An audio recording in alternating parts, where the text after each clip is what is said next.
Otlar inmiş ve kuzeydi güneş. Kömür deposu boşaldı işte. Aman sonbahar geldi. Geldiğimizde otlar inmişti ve kuzeydi güneş. Kömür deposu boşaldı işte. Aman sonbahar geldi. Güneş altında dursanlar, geçen sonbahara bakıyorlar. Şimdi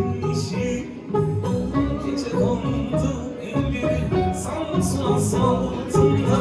Otomobilde bir güzeldi yollarda. Olma şirin gece kondu elleri Samsun asfaltında.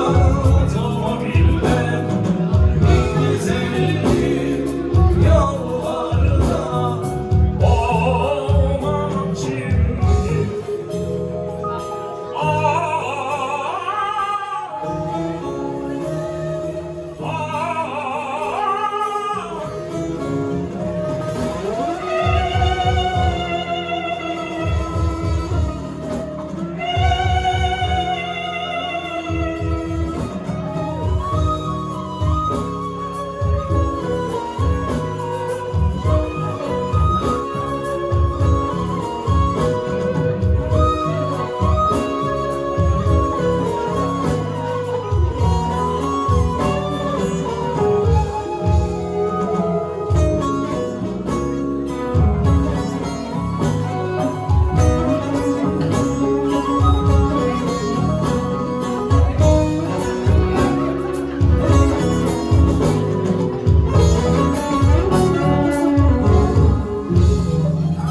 Kendimizde otlar inmiş ve kuzeydi güneş.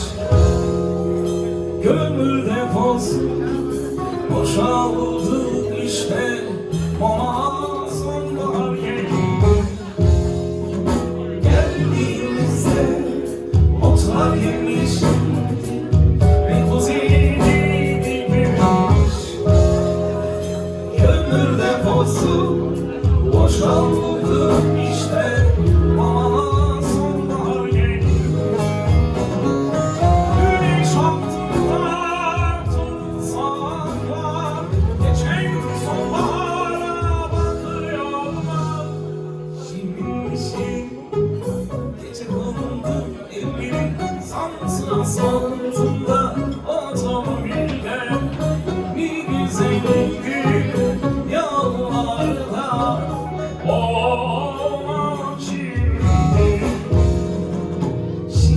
şirin gece kondu ellerin Samsun asfaltında.